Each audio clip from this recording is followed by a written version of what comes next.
en su contexto, ¿no? Como frente a una tradición que intenta hacer un borramiento del cuerpo, de las mujeres siempre se piensa primero en el cuerpo, ¿no?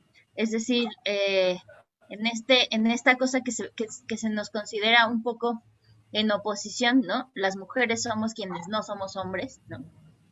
Y en ese sentido, los hombres llevan muchos siglos como no pensando en el cuerpo como una categoría, digamos, literaria, y nosotras parece que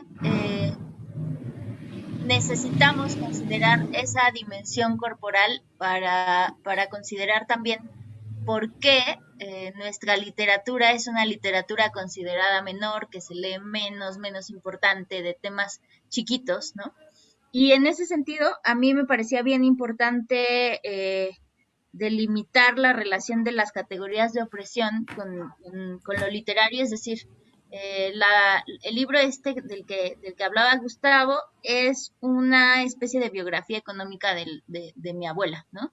Que por lo demás es mi abuela, pero podría ser cualquier mujer mexicana nacida en los 40, clase media, etcétera, ¿no?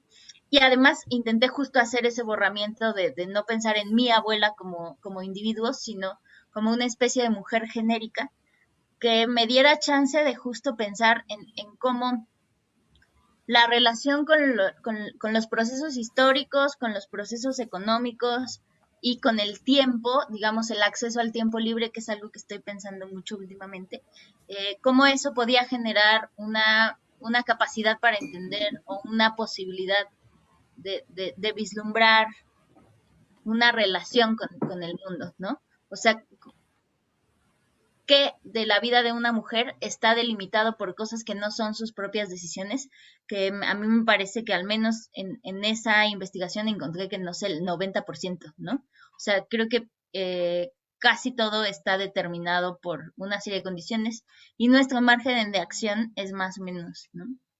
Entonces ya me desvié mucho, pero lo que quería decir era justo eso.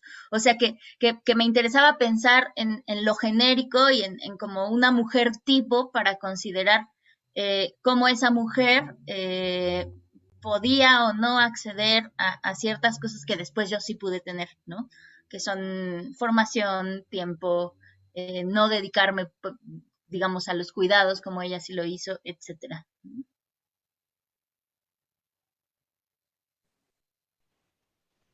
¿Quieres ir tú, Arelis, que empiece Sara Uribe? Bueno, empiezo yo entonces.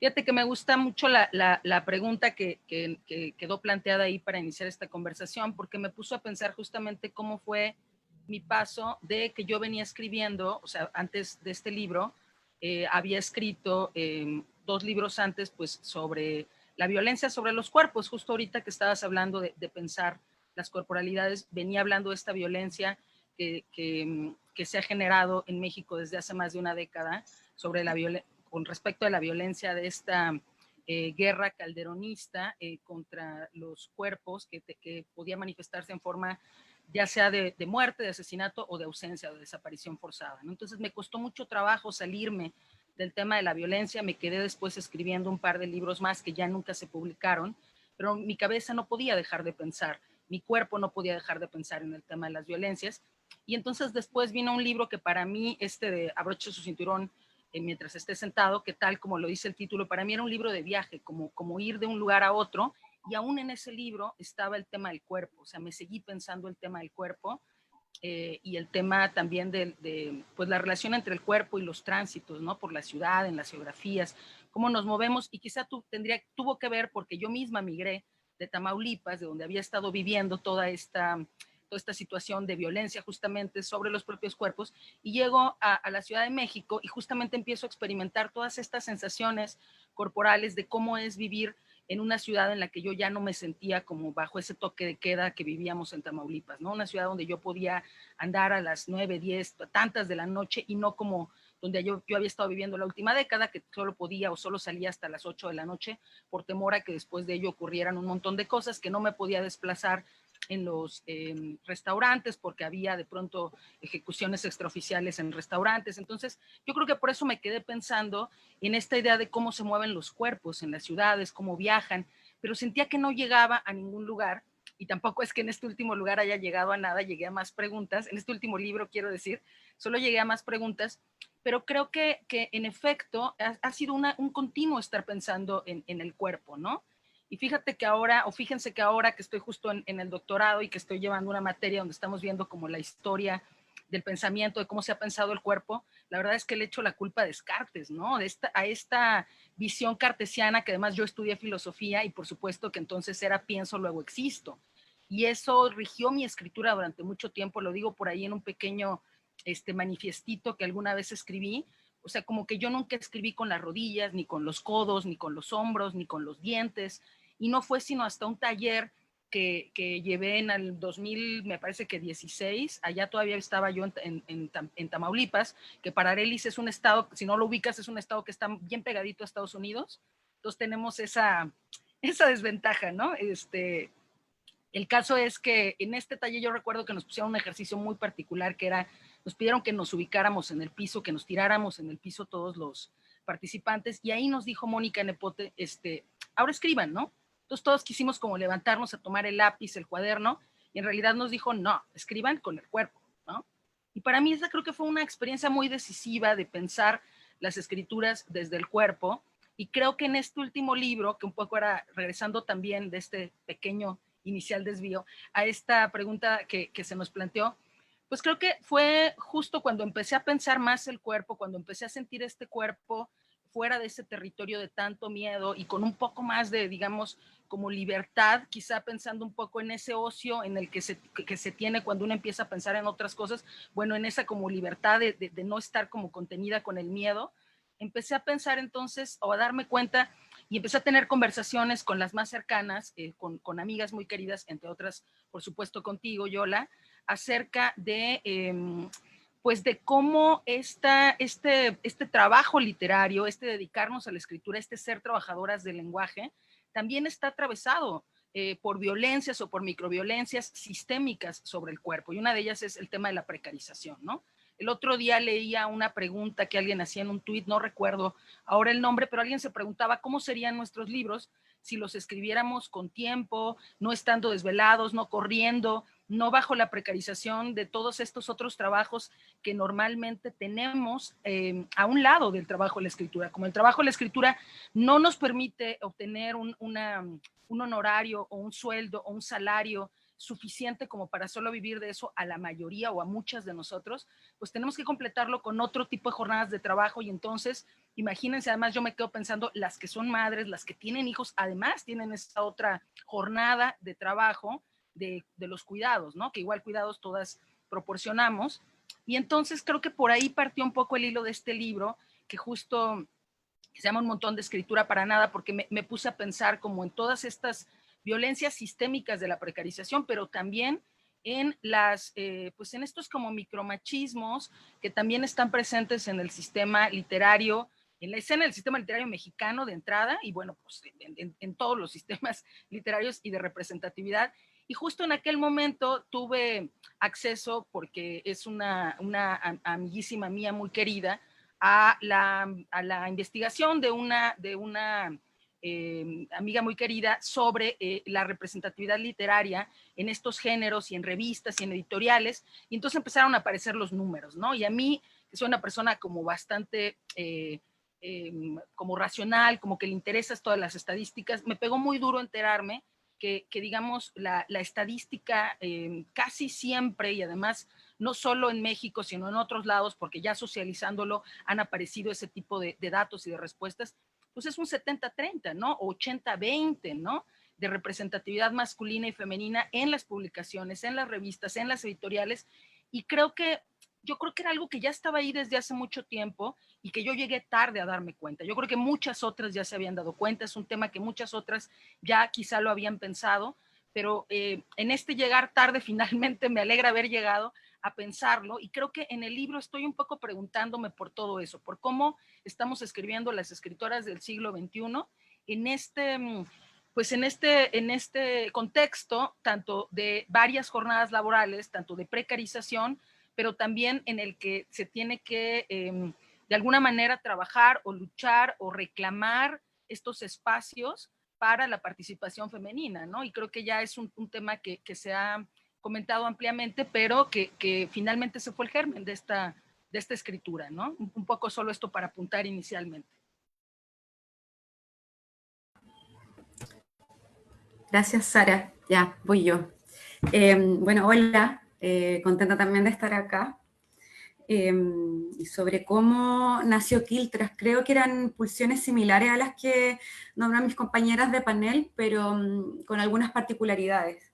Yo estudié periodismo porque me gustaba escribir, y cuando me titulé de periodista me di cuenta de que no me gustaba tanto el periodismo, como que me gustaba escribir solamente, y traté de escribir en los registros en los que me sentía más cómoda, y me sentía cómoda en la columna de opinión porque me sentía yo que me generaba más, me daba más espacios de libertad para decir las cosas que quería decir, y, y además, como me gustaba escribir, y bueno, aunque me di cuenta que quizá el periodismo no es como lo más mío, como que después me di cuenta que me gustaba más la literatura, pero igual ejercí el periodismo y he escrito reportajes y he trabajado en la sala de redacción, pero llegó un punto en que era el formato, esa es la crisis que yo estaba haciendo, tenía una crisis de formato, y porque el arte es un juego también, y quería jugar con formatos y quise escribir, y quise jugar con el cuento, y quise jugar con la ficción, quise mentir un rato, tener una memoria falsa, engañar a la gente un poco.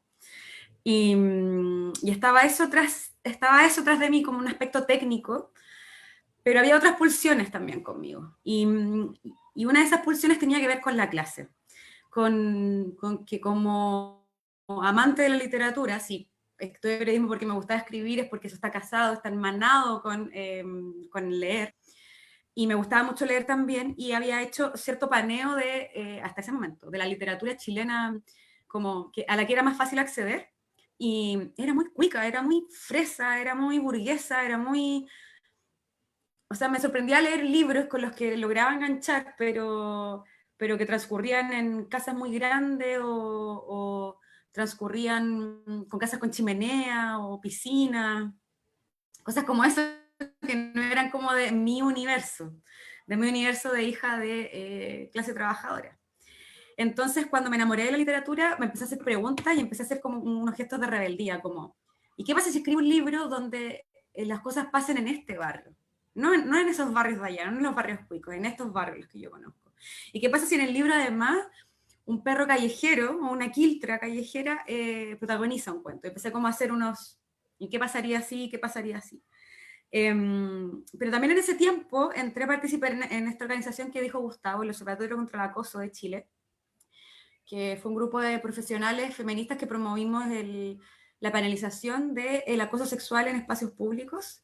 Y por acoso sexual se entiende el abordaje no solicitado de hombres generalmente mayores a mujeres jóvenes, hombres jóvenes o una otra edad que no sea como hombre-varón tradicional, con connotaciones sexuales, con comentarios, y de ahí hacia masturbación en espacios públicos, tocaciones, intentos de violación.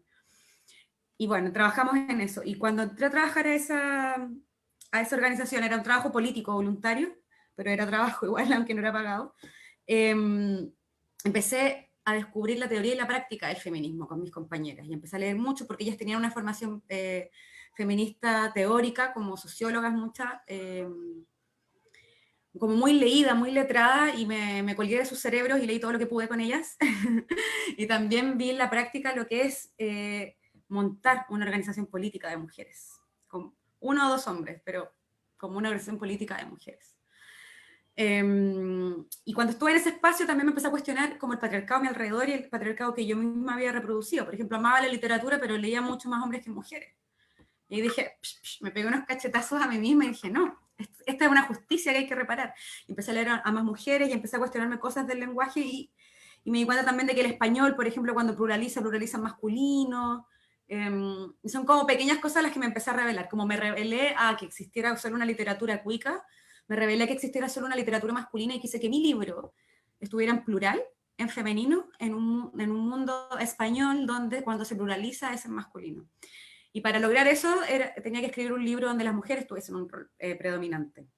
Y esas son las quiltritas, esas son las quiltras de mi libro. Son chicas jóvenes que viven en barrios populares, barrios pobres, barrios proletas, que les pasa lo mismo que le pasa a cualquier ser humano. Se enamoran, sufren por la muerte, sienten la satisfacción y la alegría de encontrar amistad, son humanas finalmente. Y eso es como lo que está dando vuelta. Y bueno, conectándolo también, o siguiendo conectándolo con el tema del feminismo, el otro libro que publiqué que se llama Que explote todo, que es una antología de columnas, ahí hago un trabajo como más duro y ensayístico, bueno, de estos mismos temas, el tema de la clase, el tema de la edad también por ahí, creo que o me tomo de algo que decía Yolanda, como que hay muchos espacios en los que hay ciertas tensiones de violencias. Y creo que esto se da como en muchas cosas al mismo tiempo, como lo estábamos conversando antes de entrar al aire, como que es primero el género de la clase, van al mismo tiempo, y también va al mismo tiempo tu etnicidad, y también va al mismo tiempo tu color de piel, y también va al mismo tiempo tu edad, y también va al mismo tiempo el idioma que hablas, y todas esas cosas son, creo, espacios de disputa, territorios de libertad, y de construcción de nuevas, no sé, como de nuevos tratos, supongo, humanos. Así que eso estaba transcurriendo en mi cabeza y en mi corazón cuando escribí Quiltres y cuando escribí Que explote todo. Que quiero decir, son los únicos libros que tengo. La política es una forma de hacernos daño, es como un nombre que le dio un libro que ahora se llama Las heridas y que se va a publicar el otro año. Apareció en prensa alguna vez como que estaba escribiendo ese libro, pero obvio que les ha pasado. Quizás podemos hablar de eso también, que me interesa el aspecto creativo de ustedes como escritoras, de cómo cambian los manuscritos, de cómo cambian los títulos de los libros, y un libro antes de ser publicado puede haber sido 5 libros antes, no sé si les ha pasado. Pero eso.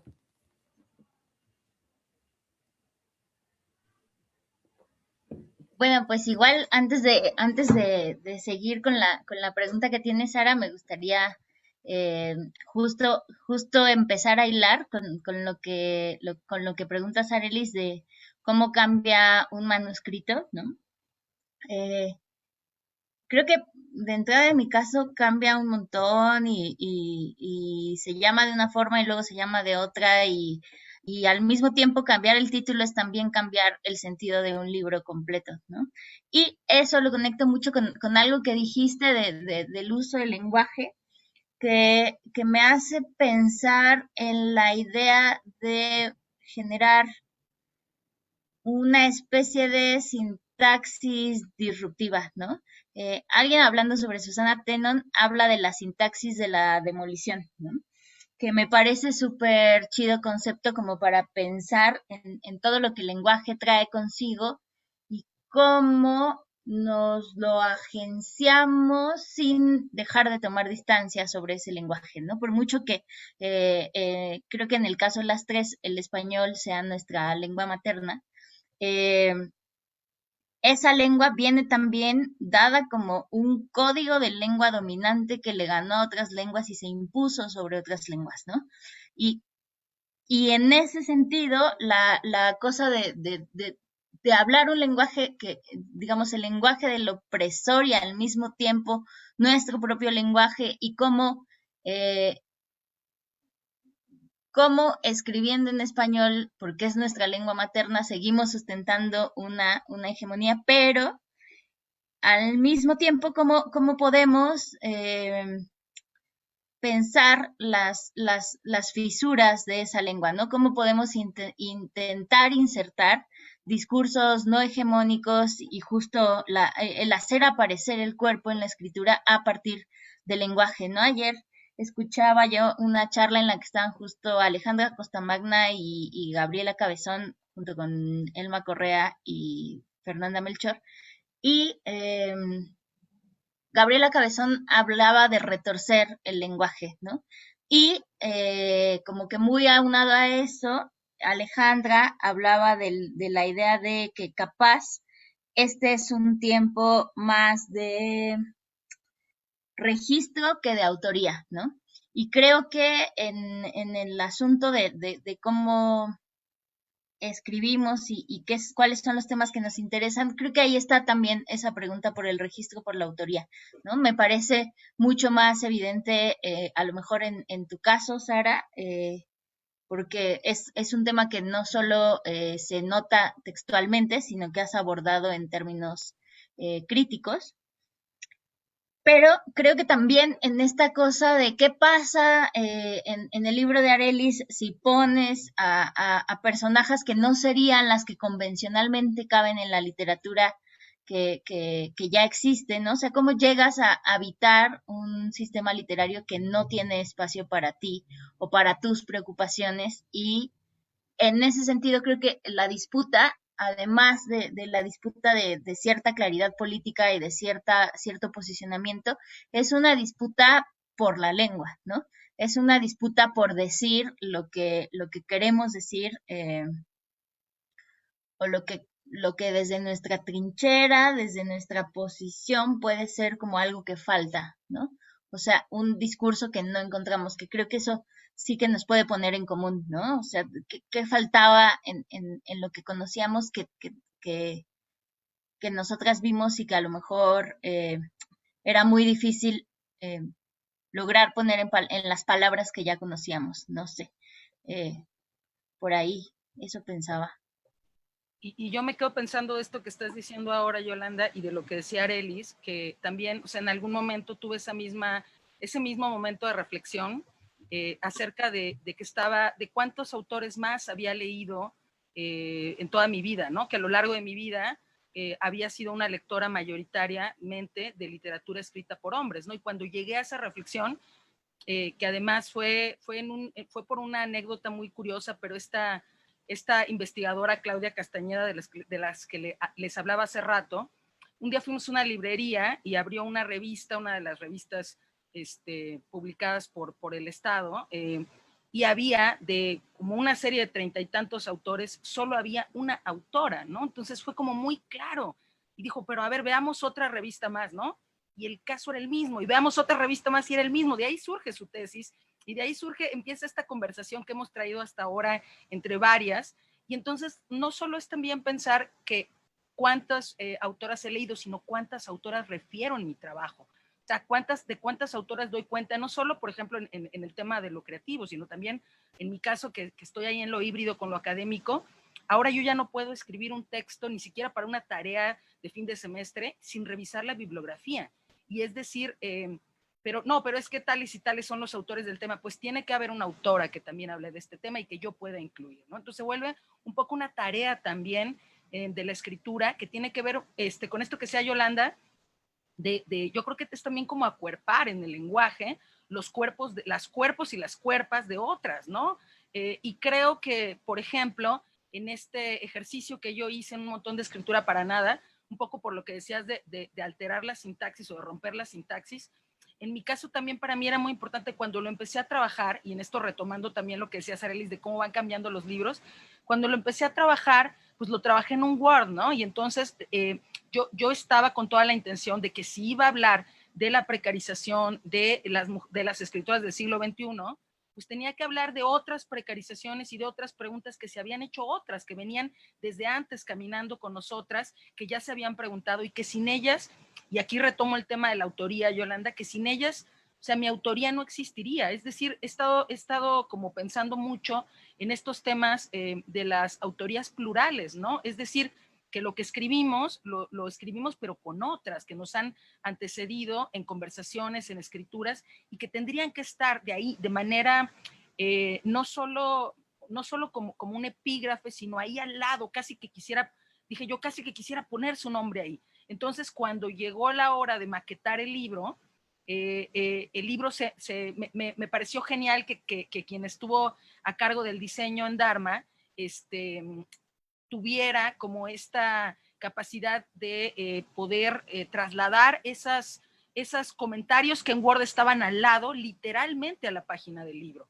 Y entonces en el libro no aparezcan al final como referencias, sino que ahí al lado se encuentra el nombre de con quien estoy conversando. Y pudiera pasar como un gesto de citación, digamos, como ocurre en los textos académicos, pero para mí es algo más que eso. Para mí, que esté ahí al lado y no abajo, no al pie de página, sino ahí al ras del renglón, para mí significa otra cosa. Significa que cuando estaba escribiendo no estaba escribiendo sola, estaba escribiendo con las palabras, en este libro, por ejemplo, de Rosario Castellanos, de María Negroni, de Chantal Maillard, que estaban ellas junto conmigo, que estaba yo junto con ellas conversando, y me parece entonces que sí creo pues que es un momento de hacernos estas preguntas de cómo podemos a través de ese lenguaje, de esa como acuerpamiento del lenguaje, romper la sintaxis o presentar esas palabras de otras maneras, ¿no? Para que tenga cabida los cuerpos, las voces, las preguntas, todas estas relaciones que estamos estableciendo con otras, ¿no? No sé si querían decir algo o les lanzo ya la siguiente pregunta.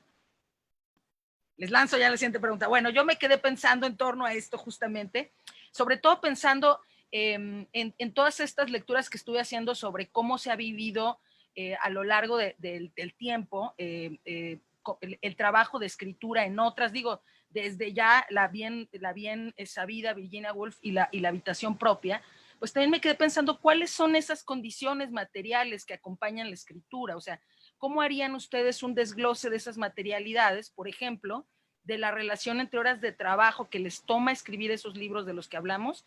O sea, la relación de horas de trabajo, la cantidad de lenguaje producido y, pues sí, directamente en términos de relación económica, del honorario, de la manera en cómo acompañamos económicamente la vida doméstica al lado de la escritura, como esta producción de lenguaje y de sentido, por supuesto.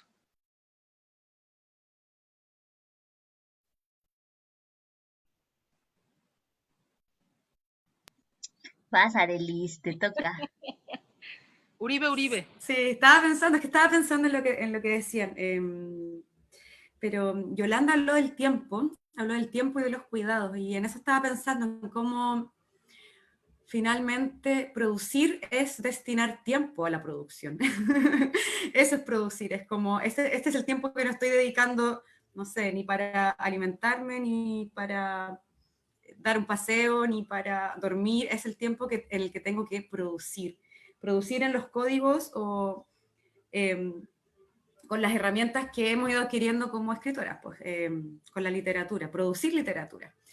Acá en Guayú tengo clases con Diamela Altit, y ella dijo un día que, ¿por qué hacemos esto? ¿Por qué escribimos y publicamos libros? ¿Por qué leemos? Y ella decía que es porque es un ser vivo la literatura y hay que mantenerla ejercitada. Entonces creo que dedicarle tiempo y escribirnos y leernos permite que la literatura siga viva. Pero, bueno, como lo hemos venido diciendo, es un territorio de disputa también, es otra guerrilla, por distintas razones. Quería contar una anécdota que está dentro como del universo de la conversación. De ahí le paso la palabra a Yolanda.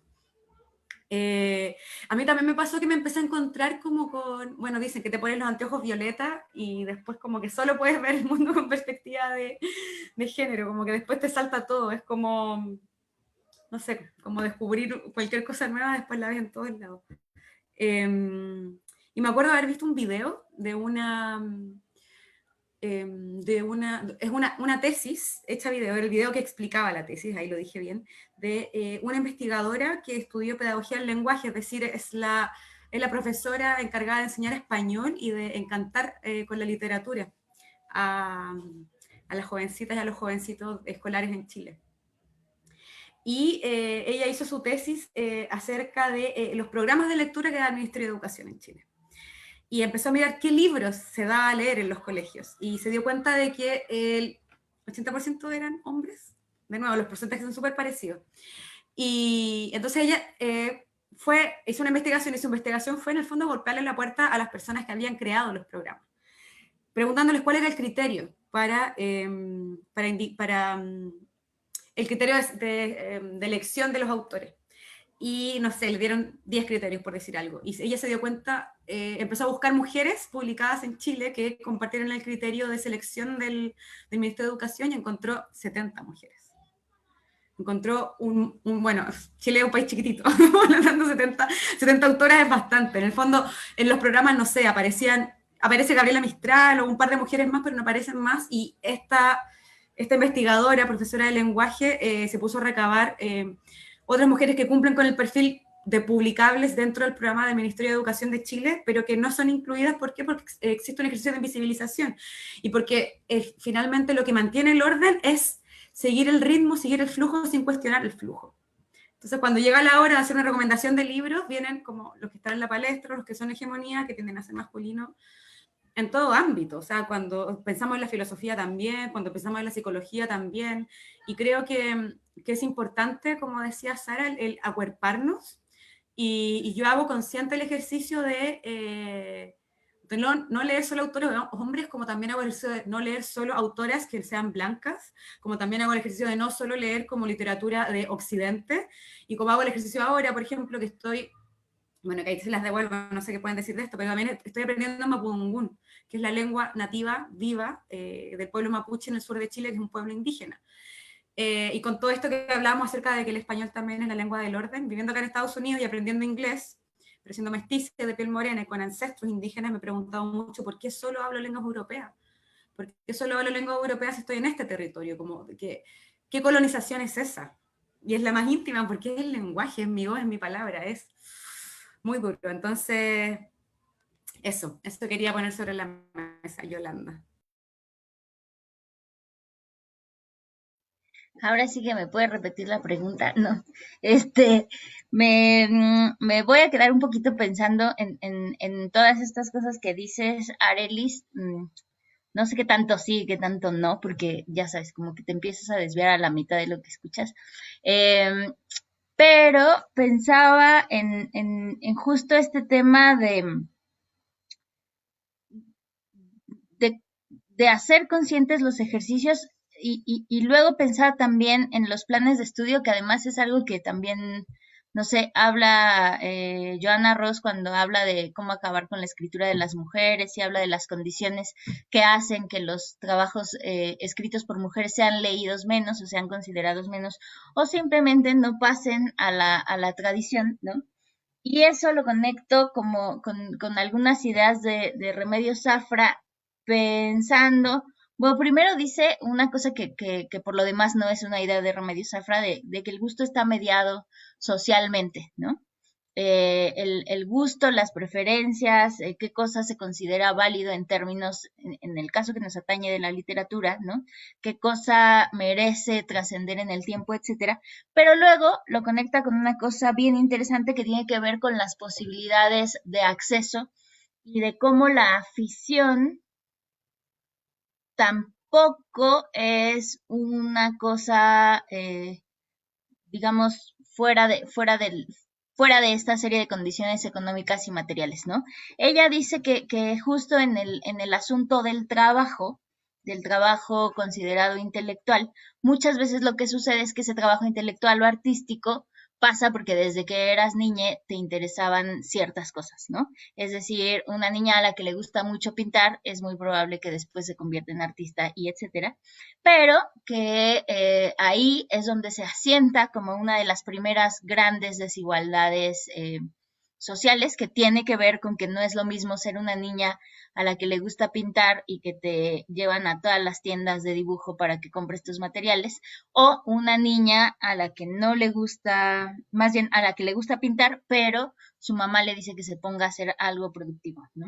Y ella toma el ejemplo de Ada Lovelace, la que se considera la primera programadora en la historia, y cuenta cómo cuando, que además, ajá, cuenta cómo cuando ella empezaba a ensoñar y a imaginarse caballos voladores alimentados por máquinas de vapor, su mamá le decía que no perdiera el tiempo en ensoñaciones y la ponía a hacer planas de no debo desperdiciar mi tiempo o algo por el estilo. O sea, no debo perder mi tiempo, no debo perder mi tiempo, no debo perder mi tiempo. Con lo paradójico que es eso, porque la ponía un poco a perder el tiempo para decir que no debería perder el tiempo, ¿no? Entonces, me parece un ejemplo como hasta poético de cuál es la relación entre el gusto, las posibilidades de acceso y la idea de las sociedades normativas, ¿no? Es decir, la mamá le dice no debes perder el tiempo porque al final que una mujer se dedique a imaginar y fabular cosas es una pérdida de tiempo, sobre todo en un momento en el que, digamos, la función productiva social de una mujer tenía que ver con casarse y tener hijos, ¿no?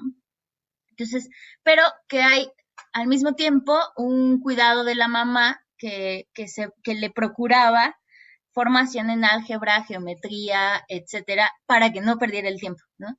Entonces, un poco es esa figura de Ada Lovelace como una de esas mujeres pensadas como excepcionales, ¿no?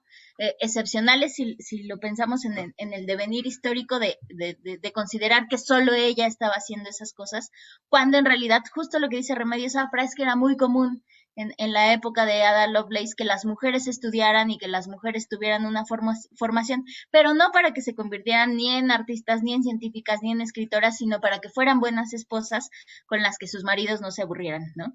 Entonces, como que ya me desvié muchísimo, ya no me acuerdo a qué iba todo esto, pero nada, me parece como bien interesante considerar eso, esos patrones de desigualdad y esos patrones al mismo tiempo de acceso y de considerar en qué sentido el talento puede, o sea, el talento existe y en qué sentido también es otra cosa que está como posibilitada o cancelada por tus condiciones económicas, ¿no? Y luego ya, nada más, pienso en un ensayito que está en un libro que no me acuerdo cómo se llama, pero prometo dejarlo en los comentarios de esta conversación, pero un ensayito de Sengupta que tiene una imagen muy bonita que habla de cómo conseguimos la emancipación y cómo conseguimos la emancipación desde el arte, ¿no? Y dice para empezar que el asunto es que la emancipación desde el arte es una emancipación en el presente y para el presente, ¿no? Como que apuntar a la trascendencia, apuntar al futuro es como, bueno, ¿y para qué queremos arte si no es para modificar este presente, ¿no? Y luego él también habla del tiempo libre y de lo mucho, si es él o es ella, qué horror, ya estoy muy mal, pero lo investigo. Bueno, pero también habla de lo mucho que importa ese acceso al tiempo libre como una de las condiciones de clase que a lo mejor Butler hablaría como de vida vivible, ¿no? ¿Qué cosas hacen que la vida sea vivible y no tienen solo que ver con tener cubiertas tus necesidades materiales, sino con tener acceso al tiempo libre? Y lo menciona de una forma bien bonita, que es valorar cada pausa del obrero, de la obrera para tomar el té, ¿no? Y un poco como gestionar que nuestros sistemas económicos tendrían que apuntar a eso, a esas pausas para tomar el té, que son las que nos permiten el espacio de la imaginación y el espacio de la fabulación de otros futuros, ¿no? Si no tenemos esas pausas, que además lo conecto con lo que decías hace ya un buen ratito, Sara, de qué pasaría con los libros si no estuvieran producidos al calor de los 50,000 trabajos y de la rapidez y de la inmediatez y de cómo pagar la renta y todas esas cosas, ¿no? Y ya, creo que fui muy dispersa, pero espero que haya ahí algún Yo hilito solo por quería detrás. apuntar ahí de lo que decías tú y de lo que decía Arelis del programa, de los programas de estudios y del tiempo libre, que también hace tiempo, cuando recién egresé de la carrera de filosofía, fui maestra de literatura y también me tocó dar literatura y darme cuenta que solo se veían 3 mujeres, o sea, 4, perdón, Sor Juana, Juana de Ibarburú, Rosario Castellanos y Gabriela Mistral, me acordé porque la mencionaste, eran las únicas mujeres que figuraban y que a modo de rebeldía en aquel tiempo no tan consciente de cambiar totalmente el programa, bueno, tenía yo 22 años, iba saliendo de la carrera, todavía no era muy consciente, pero me rebelaba metiendo a Alejandra Pizarnik. Mis alumnos y alumnas terminaban haciendo siempre su ensayo final sobre Alejandra Pizarnik. Y otra cosa que pensaba en un apunte de lo que decía Yolanda sobre la pausa y el tiempo, pensaba en que hay una discusión o una conversación también reciente sobre el tema de la lectura y de la gratuidad de la lectura, y se sostuvo en algún punto, digamos, que si la lectura, o sea, que si los libros eran gratuitos o se daban a bajo precio, esto desde el fondo, digamos, de publicaciones estatales, pues la gente iba a leer más. Y yo lo que sostuve en aquel momento y lo que pienso es, claro, es bueno que existan libros totalmente gratuitos o a costos accesibles. El tema con la lectura es que para leer necesitas tiempo. O sea, no es solo que el libro, o sea, que el Estado te regale el libro, no es solo que el Estado te dé el libro a 12 pesos, sino que además necesitas tiempo para leerlo y me decían, bueno, pero la gente acá en CDMX lee en los camiones, en el metro. Sí, sí, pero necesitas tiempo para leerlo y para digerirlo. Ese tiempo de la ensoñación del personaje de quien mencionabas hace rato, ese tiempo es un tiempo es una pausa. Y esas condiciones económicas y sociales y de trabajo que nos permitan tener esos tiempos de lectura son también una parte importante de discutir cuando se habla de que para que la gente lea más hay que darles libros más baratos. Sí, libros más baratos y trabajos que te permitan tener tiempo de lectura, ¿no? Solo quería apuntar eso. Yo quería preguntarle a Gustavo si hay preguntas en el público, si alguien quiere saber algo. Sí, y qué bueno que lo mencionas, Arelis, porque ya estamos en la recta final. Ha corrido rapidísimo la conversación, les agradezco muchísimo y seguro que también la audiencia. Tenemos una pregunta que supongo que se puede responder brevemente, pero antes un comentario, ¿no? Columba Castellanos les quiere hacer saber que extenderles su agradecimiento. Hoy que las escucho, dice, me doy cuenta que he prestado atención al tema de que tratan los escritos y no al género de quien las escribe, autor o autora. A partir de ahora lo tomaré en cuenta, lo cual supongo que debe ser bastante gratificante escuchar. Y bueno, Gabriela Morales Casas hace una pregunta referente a un punto que me parece que lanzó Arelis, y es, ¿escriben el título al final o de qué depende la elección del título de sus libros? Y es así. Dale, ya voy a responder. Como decía, es un viaje y cambia. Y creo que depende de cada proyecto. Y yo no creo que, en mi caso no hay orden, siempre ha sido distinto. Cómo nombrar los cuentos, cómo nombrar los libros. Que explote todo fue una idea de alguien a partir de algo que yo había escrito dentro del libro, porque yo no tenía título. Kiltra fue como un concepto que tenía acá y sentía que todas las veces me plagiaba a mí misma y el término como que me perseguía hasta que me di cuenta que me perseguía porque ese era. Pero sí, esa ha sido mi experiencia, no sé cómo les pasa a ustedes. Pues yo en los últimos 3 libros, estoy pensando por ejemplo en Antígona González, pues el Antígona viene obviamente del mito de Sófocles y el González apareció en una página donde una persona real, un artista del teatro, Antígona González existe, pues se ofreció como voluntaria para una tarea de conteo extraoficial de víctimas de la violencia, ¿no? Entonces digamos que lo tomé de un nombre real, pienso en el de Abroche su cinturón mientras esté sentado, también lo tomé de algo real, como fue un libro que escribí en parte en aviones, viajando, pues un día me topé el anuncio ese en el asiento de enfrente y dije, pues así se tiene que llamar el libro. Entonces tampoco es un título mío. Y por último, el de Un montón de escritura para nada, es un verso de Milló Strini, esta poeta venezolana, a la que en algún momento de mis lecturas de otras llegué, y dije, se tiene que llamar así, o sea, Un montón de escritura para nada. Entonces podría decir que los últimos títulos no son míos, que los he tomado y que además se han como aparecido de pronto, o sea, han aparecido en esa búsqueda sin que yo hiciese una intencional búsqueda del título, ¿no? Bueno, a mí me pasa que muchas veces los libros, los poemas, lo que sea, se llaman como es la primera línea, sobre todo porque cuando guardas el archivo, la opción que te da para guardar es esa primera línea. Después de ahí, la verdad es que soy muy mala poniendo títulos y casi siempre son títulos que alguien más me propone, ¿no? Como, excepto con persona, porque bueno, era muy una obviedad que si hablaba de que era ser una persona, se llama una persona, ¿no? Pero en general es eso, y luego también creo que me pasa que como que los títulos está chido que no revelen suficiente información sobre de qué se tratan o que lo revelen todo, ¿no? Eso es lo que creo que... Y entonces por eso oscilo entre títulos de una palabra a títulos de un enunciado completo, ¿no? Porque... Pero la verdad es que es de las cosas que más me cuesta trabajo a mí poner títulos. Y creo que lo hago mal, además, no. Bueno, llegó una última pregunta, no sé si... ¿Sí? Las lanzo.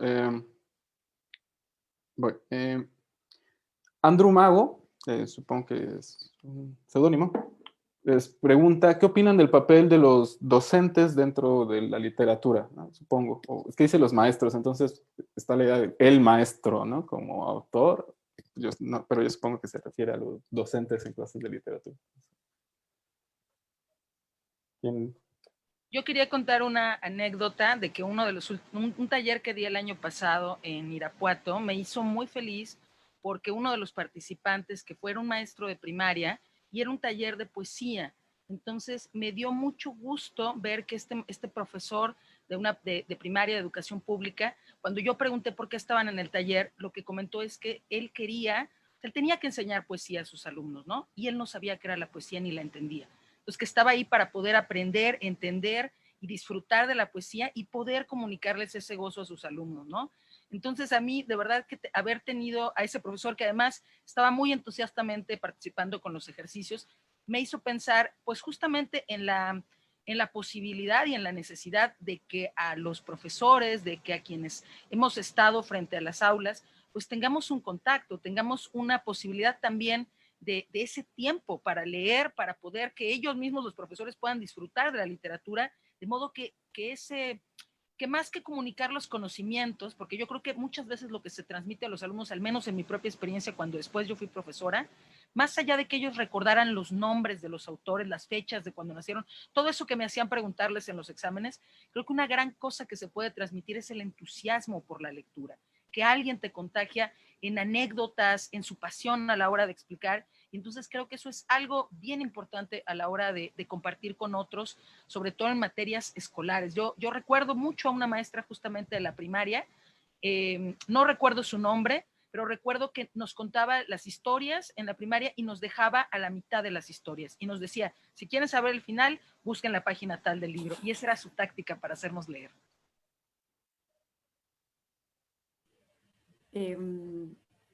Voy yo, quiero ir tú, Yolanda. Yo he estado en distintas posiciones con la educación, la verdad. Trabajé en ONG, donde como que analizábamos y acompañábamos el proceso educativo, pero no éramos profesores ni profesoras.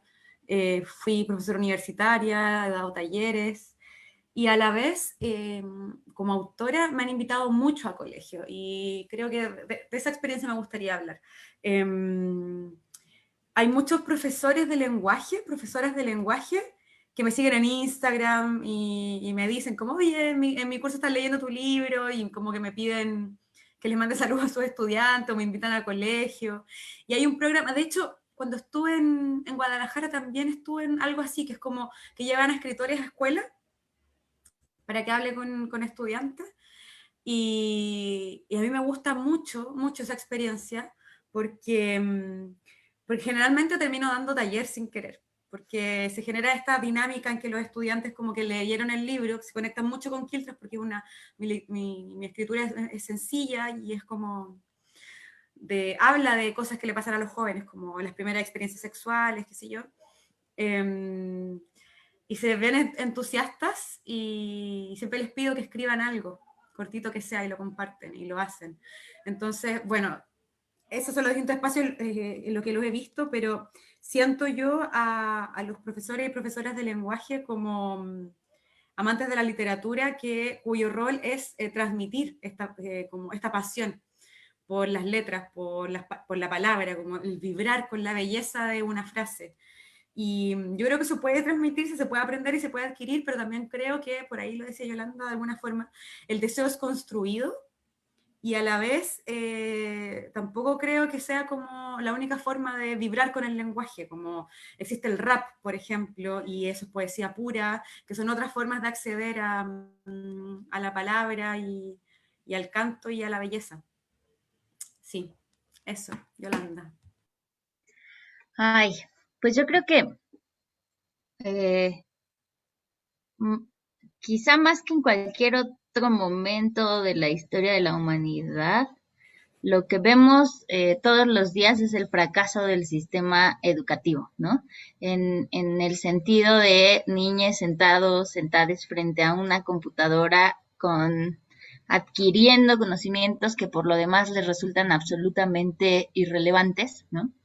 Y eso pasa con las niñas, y pasa también creo que en todos los niveles educativos. Me parece que en el sistema escolar además hay como un montón de falacias son muchas falacias las que sostienen los sistemas educativos. De entrada, el creer que si estudias puedes acceder a mejores condiciones de vida, por ejemplo, esa es una de las más grandes y que además está demostrado estadísticamente que no es así, al menos en México, al menos en los últimos años, ¿no? En ese sentido, como que la educación está completamente separada de su contexto, ¿no? Y